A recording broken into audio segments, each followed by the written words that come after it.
Good morning, good afternoon, good evening, everybody. We are back up for another episode of the Not Your Enemy Speak Out session. Shannon, what's up? What's popping? I see you with that ice cube on. I know. Thanks. And my enemy hat. Good morning. How are you? I'm doing good. I'm just glad it's Saturday. I'm tired as fuck. This has been the longest week ever, but Yes, I'm glad that we're here coffee. today. We have another great show. Someone up here, when we did the Not Your Enemy Speak Out session, it was all about creators and visionaries, and I just feel like we can't have a show like this without having this man up here. He's the producer of the '90s game night, the blackest Blackie. I hope I'm getting that right. Trivia show on social media. He's also been a producer, a content creator. He's been I watched this man do music. He's produced web series such as In These Streets, Days, and Days After. Welcome to the show, my guy, Nighthawk J, aka Justin Jenkins. I should have did that the other way around. But welcome to the show, man. How you doing? I'm doing good. I'm doing good. What's going on, Jared? How you doing, Shannon? Thanks for having me. Thanks for having me. This is an honor. No, thank you so much. Like I said, when I think of content creators, like you have always been someone that stuck out to me because you've always reinvented yourself. You've always found ways and different avenues to let your art shine through, and I think having that and being like when I first met you, you was doing music, Mhm. and for me at that time, I was so insecure about how to express my creativity. So but to see you, I think I saw you on a rooftop, on top of a rooftop performing at one time, and so to see that, it was you may not have known it then, but it was very inspiring to me because then I started to look around. I was like, well, if Justin can do these types of things, then I can do that too. So I thank you so much. And something that you did with the Nighty game show, you put this out during lockdown. A lot of us was not there mentally. A lot of us has checked out. And for me, you were one of the people that I looked to for that entertainment. It was you, D Nice, June Ambrose in the summer show, and the versus battle. Like that's what I look forward to on my social media. So thank you again because I know that there's other people who feel the exact same way. So I appreciate you and thank you for being out Man, that is a huge compliment. there. I, I I, appreciate I don't know what to say after that, man. it. We give flowers Thanks. here. We give flowers here. Yeah, wow, that was great. Yeah, thanks. Like you said, I can't even call it a reinvention of sorts. It's just me, just literally, you know, just not being able to stay still, Mm, which which has helped me in some cases, and which has also hurt me in some cases. Uh, but Preach. but yeah, just I, I just can't stay still, man. I can't stay still. But thanks a lot for that, man. That was great. Thank you. No man, that's what it's about. It's all love. It's facts, man. So, honestly, this is what we do. Beginning of each show, we ask everybody the same question. So, we're going to start now with how has the current social climate impacted you, whether professionally, personally, however you want to start?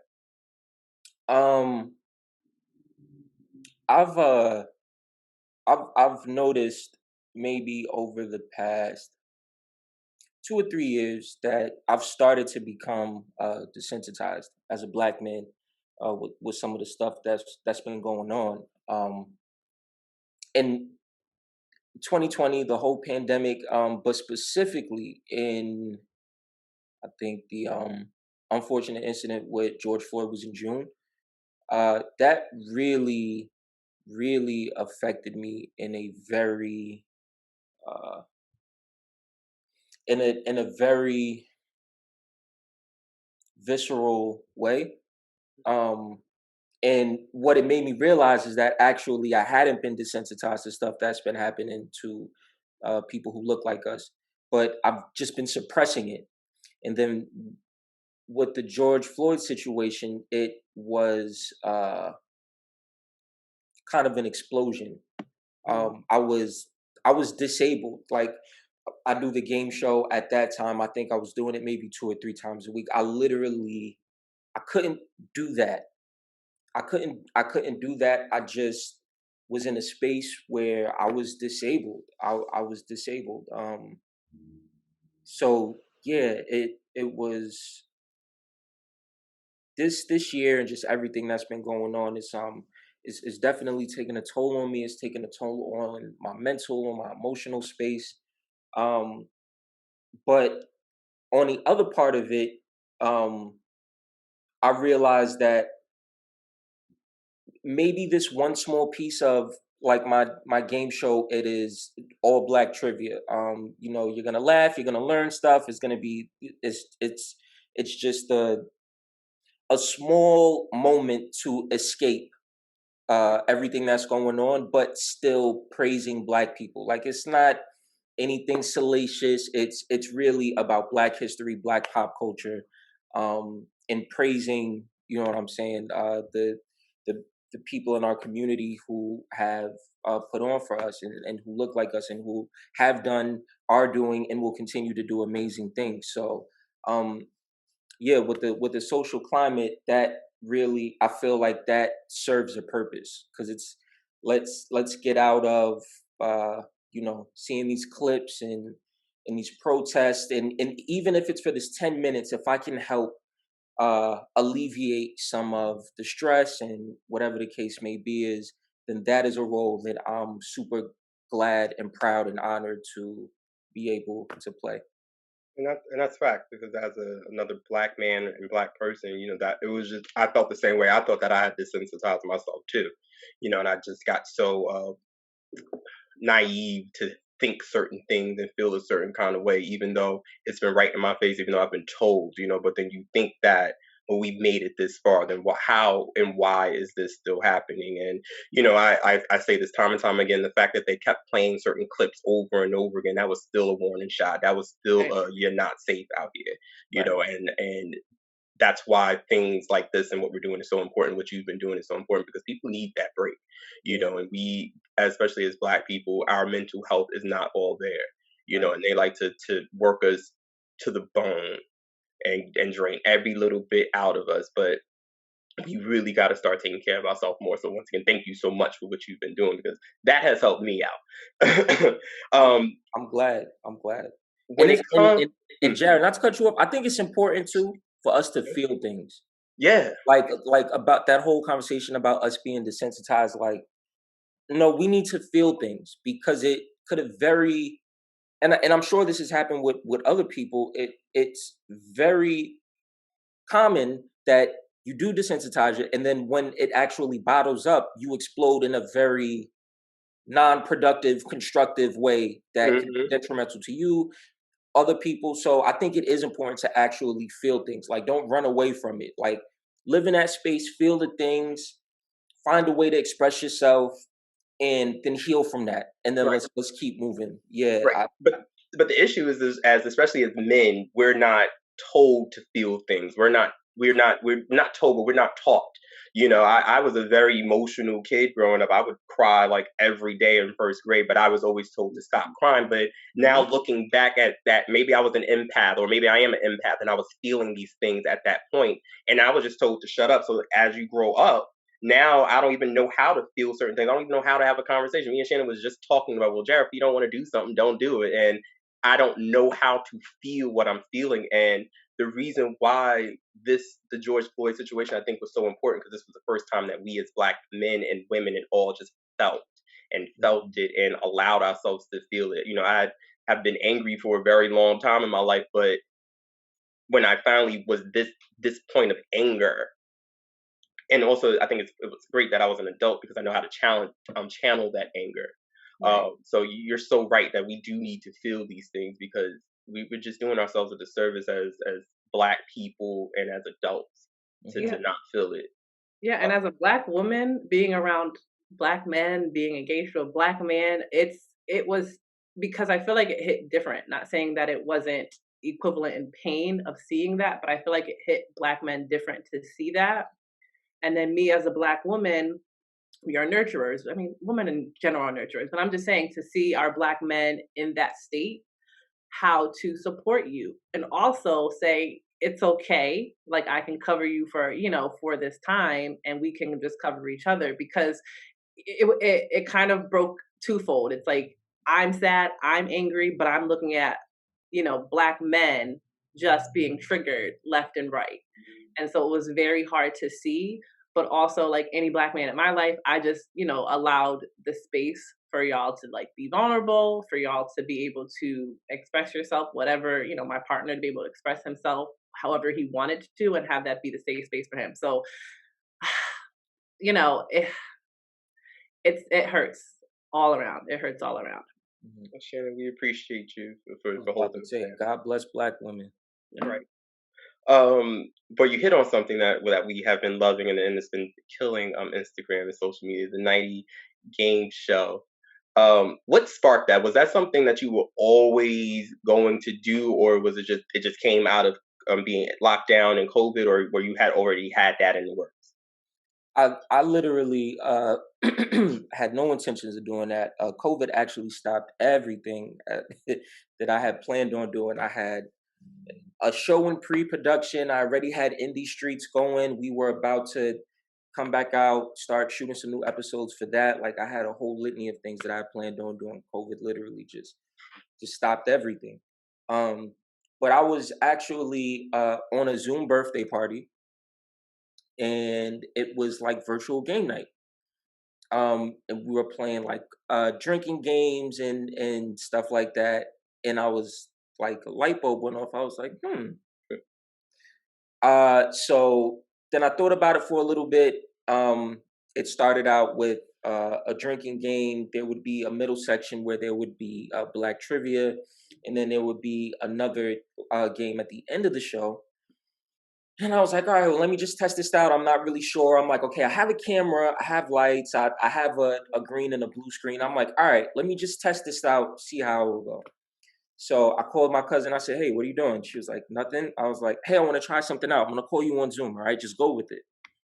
And we recorded it, and I edited it and put it out just to kind of see how it would go. I literally had no other episodes at that point. And then the comments just were, oh my God, can I be a part of this? This is great. Can I? And I'm like, oh, okay, this can actually be something. Mm-hmm.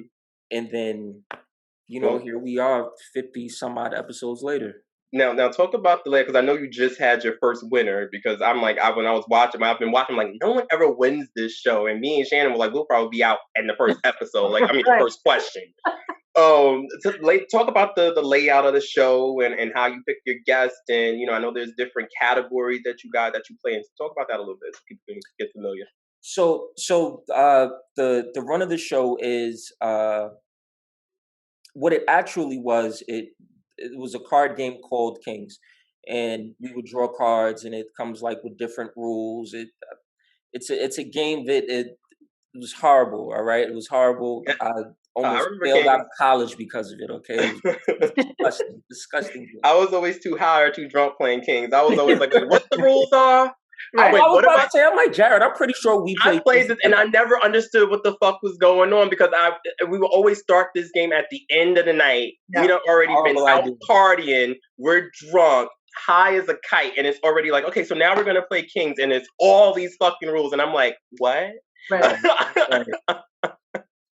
So that would be the first part of the game. The second part would be Blackity Black Ass Trivia, where I would ask just different trivia questions, all having to do around Black stuff. And then the last game would be Smash, Marry, Pass.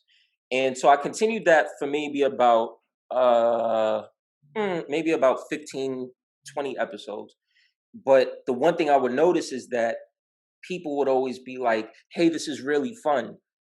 But I would really love if there would be like more trivia. Hey, you should add more trivia. Or people would be like, I only watch this for the trivia part. So I'm like, how can I make it, more so trivia based? So then I came up with 2 new games. So now the first game is called Who's That Black? I show the contestants different pictures of well-known, maybe not so well-known Black people, and it's up to them to either name them or tell me where they recognize them from, so on and so forth. And then the last game is actually called Black Don't Crack. It's a homage to, the saying that Black don't crack. Us melanated people, we age like fine wine. So I picked 3 people who are aging amazingly, and then the contestants have to guess the correct age. yeah, and that's pretty much how the show goes now. And then if you get all questions right, you win $100. Yeah, shout out to the ladies. They do the it was like a dating game or something that they do, and Yeah, they the first one that won. I was like, shit, someone won finally. I was surprised too, and it wasn't my pay week, Jared. I was like,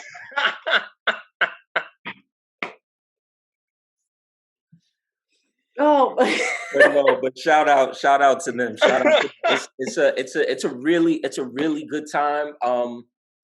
If y'all want to be on it, I would love to have y'all on it. There's no like extensive how to pick people. I literally just I'm like, hey, would you want to be on the show? Or people reach out to me, they'll be like, I'd love to be on the show. I'd be like, the 3 young ladies who won, I've never met them before. They just hopped in the comments. They were like, we'd love to be on the show. I was like, cool, you free Friday night? Let's do it. So Shannon, let's go. Now, just give us some easy I'm questions. I'm really competitive, so I Wait, now, so my question is, like, do you give? Because I never knew how like Jeopardy worked. Like, do you give like a list of maybe questions that you should know before you come on, or is it just like you're here, let's go? you're here. yeah. But I will tell you a secret. So what I do is, if I know somebody, then I know what kind of music they like, what type of films they like, or what type of films they've watched, or they're familiar with, pop culture, etc. But if I don't know you, what I do is I go on your Instagram page and I literally scroll from the bottom up, and I see the type of things that you post, memes, commentary on things, and then I also look at who you follow. And then based on who you follow, what celebrities you follow, I'm like, oh, okay, you follow a lot of athletes, so you know a lot about sports. So I'm going to throw in some sports questions, things of that nature. So, dang, okay, all right, that's fine. I'm down. I'm down. Nah, y'all would do great. Y'all would do great. Everyone says it, and then everyone who says that damn near wins. So I'm not listening to you, Jared. I'm not listening. Shannon is the one I'm gonna have to watch out for. I can see it already. I can see Shannon is gonna be she's gonna be the ace in the hole with the Shannon. You know what? I hope so, or I could be the one that bombs, and you never know with me. You never know. So just listening to you and kind of saying like all the projects you were supposed to do before the pandemic. I do know that you have a family. So how do you balance everything?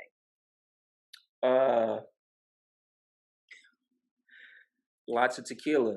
Okay. We were just talking about drinking. Like I said, now that I do still have my day job, but I work remote from home. So now that I'm home, I have more time to kind of prioritize things and plan, rather not really prioritize but plan. As opposed to when I'm at work, I'm up every day at 5 a.m. I'm getting the kids ready, gotta feed them breakfast, get out the house, gotta catch the train by a certain time, then the trains are crowded, then I get to work. And so now I have more time to actually think about things, and which is way more important than you would like. Just time to just think is so underrated. Like so yeah, but I honestly just have to make time. You know, I have a day job, then I also do production, and I have to make time for my wife because I'm married too. And sometimes, and that is something that we both diligently continue to work on, is because sometimes when you are a parent, especially to multiple children, you can kind of lose track of each other, or you just see each other as, hey, this is my tag team partner when it comes to these kids, but not so much as my partner. And how can I pour into you, and how can you pour into me, and how can we remain strong and see eye to eye, and just be on the same level with each other. So yeah, it's tough and it's exhausting, but I just do it. I just do it. Sometimes I don't do the best job, but I just do it. That's what every parent tells me. You know, I only have one baby, so he's 3, but you know, just happened. Like I just told Jared, me and my fiance went on a date like yesterday, and we hadn't connected in so long because we're the new normal is okay. We have the baby, you know, take care of the baby, feed the baby, and then it's like we both still are working, and Mhm. so it's shifted, and he's a healthcare worker, so that's a whole nother added thing. So I think that it's like, yeah, I'm tired, but you gotta make time. Like there's no other answer. So I'm appreciative that you say that because I'm like, I don't got an answer. You just do it. Yeah, yeah, you just do it. Y'all make it look so easy though, you know, because Nah, I know it's not, thank but you. I've watched both of you, especially Justin. Like you have a social life. You're a content creator. You are a husband and you're a father on top of the myriad, and you have a 9 to 5, but on top of all the myriad of other things that you are as not just a man, but just as a person. You guys have made it look easy. I'm single. I have no children, and I'm like, this shit is hard. Just adulting. So I just think that y'all both have made it look so easy, from the outside looking in, and I know that it's not. But just know that the way that you you're putting it across is flawless, and I think that that just speaks a little bit to us as Black people and how we are able to move and make things look like smooth, even though it's not. So y'all doing something. Speaking of the content creating portion of this, like I said, I've watched you do this for such a long time. Like what advice do you have for other people when they're toying with those ideas and they playing around with it, but sometimes it ain't sticking, or sometimes it's not coming out the way they want it to be, or they feel like they should have had that shot, but they ain't had it yet. Like what's your advice to Um, uh, be consistent. And I know that that's probably one of the most overused terms, but it is. I'm still learning, so I don't know all the answers. But the one thing that um that has always stayed true with me is just consistency. Um, you know, even if it's not where you want it to be yet, just keep working at it. Just keep doing it. Just still be consistent with it. The game show, it has its peaks and it has its valleys. Some episodes I may have a whole lot of impressions. Other episodes I may not have as many. And with a lot of people, they start to get discouraged or may get discouraged because I felt it too. I'm an artist. I'm hella sensitive. So it's like, do people not like it anymore? Am I? And you start to get all those thoughts in your head that go against what your purpose is. So my best advice is to just fight through all of those negative thoughts or feelings that you may have, and just be consistent and keep doing it, especially if you believe in it. If it's something that you believe in and you're confident about it and you love it and it brings you joy and it gives you a sense of purpose, just keep doing it. Keep doing it. And it will eventually, maybe not next week, maybe not a month, maybe not a year from now, but eventually it will be exactly the way that it's supposed to be. that? But is this the your most favorite thing that you've done? Because like you've done so much, like or is it hard to pick one? Like it's like your children, you can't really pick one of your favorites. But like, is this like Yeah, one of your? I was gonna say like what? I thought you couldn't. I mean, maybe in I'm secret. kidding. Mm. Um, no, I can't say that it's. I honestly, yeah, it is like having kids in a sense. I can't say it's my favorite, but it is important, and this is, you know what it is actually. I can think back to every project, whether it be music or acting or producing or directing or writing, whatever it is. I can think back to a specific project, or rewatch it or re-listen to it, and it literally takes me back to what I was doing at that time, Mhm. how I was feeling, the battles, the wins, the highs that I was. It brings me back to that place, and so yeah, I know when all this is said and done, I'm gonna look back at game night and be like, wow, the pandemic, social injustices, being at home with my kids all day, watching my daughter walk for the first time, and all of these, it's gonna bring me back to where I was here at this point. So I can't say that it is a favorite, but it is a huge milestone for But sure. and that's so dope because just as an artist, and I've always was reluctant to even call myself that or play in that space. But when I was doing the outfit photos, that's just how I felt about those, because then I was able to look back, see those pictures, and like, oh, I remember when I was working this job, or I was dating this one, or I was about to go out here, or traveling there. Like, it really does take you back to a place of, this is how who I was, and this is who I am now. So I I never heard somebody else say that, because when I Yeah. was, I'm like, oh, is this crazy that I'm doing all this shit to have memories of the past? But Yeah. it does help, because it does transport you to a place that you sometimes forget about. And also how far you've come, Yeah, right?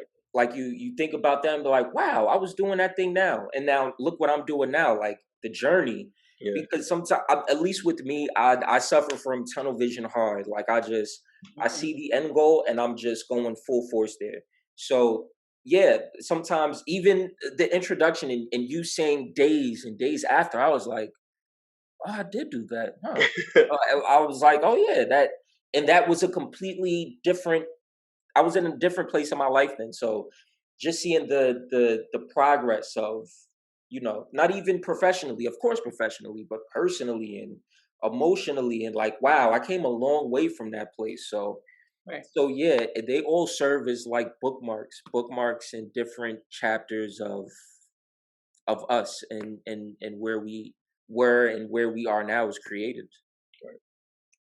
So, can I ask, like, who and what inspires you? Um uh Black women inspire me. That's I such don't I A really fact. don't. Black women inspire me. Black women are the backbone to this country, whether or not people want to admit it or say it. Um, I stand on the backs of some very amazing women. Um, my wife is a Black woman, and I don't know how she does it.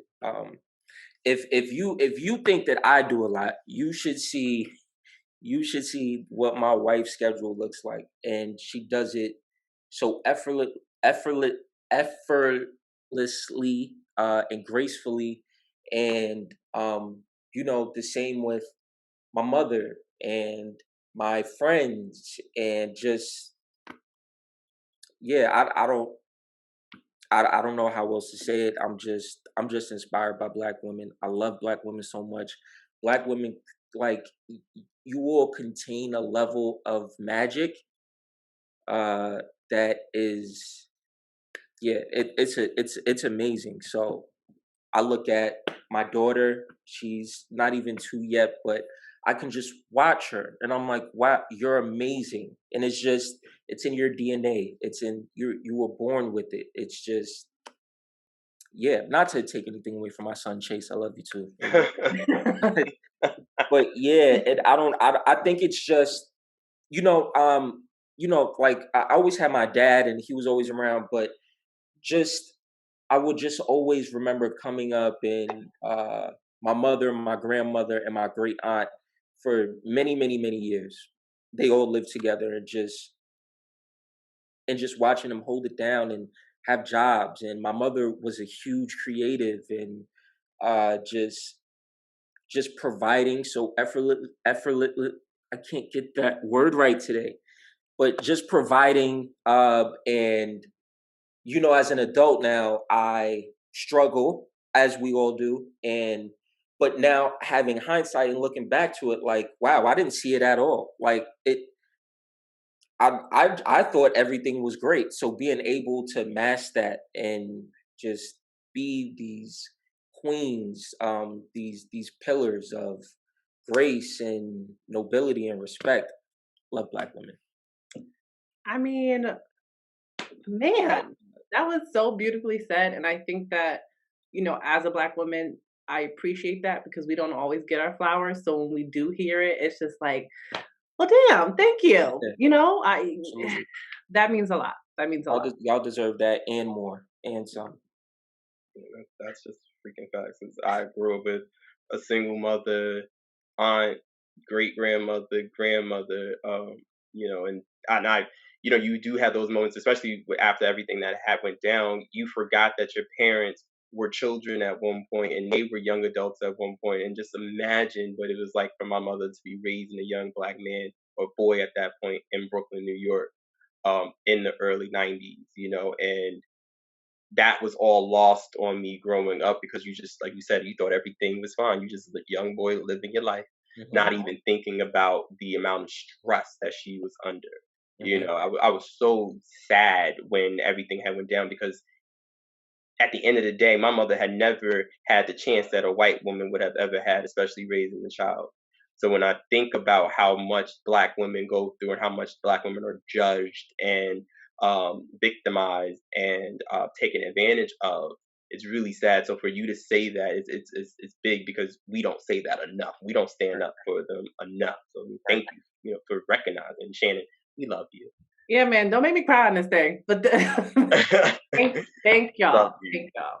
Thank y'all. Um, So where do you see yourself in 5 years? You talked about tunnel vision. So like, what's at the end of that tunnel for you in five years? Like, what are you seeing? 5 years. I will be doing production full time and getting paid for it. And being able to sustain that is my short term goal. But ultimately, man, I want my own network. That is what I'd love to do. Just different, whether it be series, game shows. I have ideas as far as cooking shows. I have ideas as far as like couples, not like advice, but like a show where young Black married couples get to tell our stories, because I feel like it's such a rarity to see that nowadays in our community. So just to showcase that and hear some of the stories of how we've gotten here and how we continue to make it work. I just have so many different ideas that I would love to produce it and all have it in one central place. So hopefully in the next 5 years, I will be starting my own network, whether it be like an app on the phone or something like that. But that is the goal. And I'm curious because you just said something. How, as a creative, like, how do you pinpoint on that idea to run with, or is it just throwing everything at the wall sometimes? Like, how do you know when it's go? Like, I'm going with this one. Like, how do you know? Definitely throw it at the wall, hoping that something sticks. A little less of that now because things cost money. So definitely a lot of pre-planning going into it and trying to, nothing is ever going to turn out the way that you exactly have it in your head. But the more you plan, the more that you're ready for those curveballs that may come when you're actually putting something in production and having it up and running. So a lot of planning, but yeah, like I said, I like to sit with stuff. I like to sleep on it. I like to ask my wife her advice, other creatives that I trust, and we share things, asking them how they feel about it.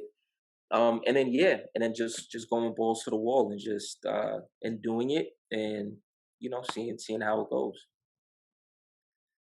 So can I ask, and I mean, now that I'm a parent, I think about this a lot. What's the legacy that you want to leave for yourself and for your children? Uh, the the legacy that I want to leave for myself is a little different than what I want them to have. The legacy I would want to leave for myself, honestly, is just I'm I'm starting to be a little bit particular about the projects that I do, as opposed to 10 years ago when I was in my younger 20s, just doing stuff. I'm very particular about what I do now because I always want it to mean something. Um, the one thing about the game show that I love is that people like, oh my god, this episode was hilarious. But I also hear, I never knew that. I learned something in this episode. It serves a purpose. So the legacy that I want to leave is I want to do things that will remain here even when I'm not, that serves a purpose. Um, yeah, that's as simple as I could put it. And as far as my kids, um, man, I'm very big on affirmations in this house. Um, my son will get in trouble more if he says that he can't do something as opposed to like talking back. Yeah. I'm huge on like my daughter is, like I said, she's not 2 yet. And there's some days, my wife don't feel like doing her hair, which is fine. She ain't going outside, not a problem. But even though like she's still really young and doesn't really understand stuff, tell her all the time, your hair is beautiful. You're capable. I tell my son, you're intelligent. Every morning when I wake up, when I wake him up and he's going downstairs to school in the living room, I'm like, hey, have a good day today. You're capable of doing whatever you want. Anything you want to do, you can do it as long as you set your mind to it. So much that he's like, Dad, I know what you're gonna say. I'm very big on affirmations. And because what I want them to do is I want them to get, when they become of age or when they have dreams and when they want to do stuff, I don't want them to ever have an ounce of doubt that they can't do something. And the world and society, they're going to perpetuate that as they get older. So while I still have them here, I'm going to try to do everything in my power to teach them the opposite. Right. So that when they go out there, they know that they're capable. They know that they're just as good as anybody else. And as long as they stay consistent and work hard and believe in themselves, that they can do whatever they want to do. So that's what I would like the legacy of my kids to be. That's amazing. I'm sorry that the sports motor bike that drove by my house went through I that. didn't even hear it. Good. Okay. Yay. Because that was amazing, and I'm big on affirmations too. So my son looks in the mirror, maybe too much now, and tells himself who he is, what his name is, where he comes from, and what he's capable of doing. Because I feel like you start that now, like you said, the seed is planted. Right. And that's just how I was supposed to be. Like, that's how I was raised. My mom, she did the exact same thing. And like, it was always positive thinking. It was always, you're going to do well. You're going to pass the test. You are smart. You are capable. And we need to start telling our children this. We need to start telling each other this. We need to make sure that we are aware. And it's about uplifting everybody. It's not about tearing each other down and competing, because there's so much shit out here for everybody. There's so much room for everybody. There's so much places to create shit. So I'm thankful for you for setting your children up like that and setting yourself up like that. Justin, where can people find you? Like, where can they get the show? Where can they get all the information? How do they get on the show? I know you said that some people just hit you up in the comments, but give us the list of how people can find you. Probably the most accessible way, Instagram, Nighthawk J, NIGHTHAWKJ. That is also where you can find my game show, Nighty's Game Night. It is The Blackest Show on Instagram. If you want to be down, if you want to be a contestant, hop in my DMs, go in the comments, say, hey, how can I be a part of this? And yeah, we're always looking for more contestants. Like I said, I have to get you two on the show. We can talk about when you guys are available. And yeah, and that is about it. And thank you guys for having me. This was a beautiful talk. This was like the best way to spend my Saturday morning. Thank you so much. Dropped so many gems today. Right. Thank you for being here, and thank you for just coming up on the show with us. This wraps another episode of the Not Your Enemy Speak Out session. I'm your boy, Mr. Jared White, with the lovely, gifted, and talented Miss Shannon Reynolds, and we'll see you guys next time. Bye, guys.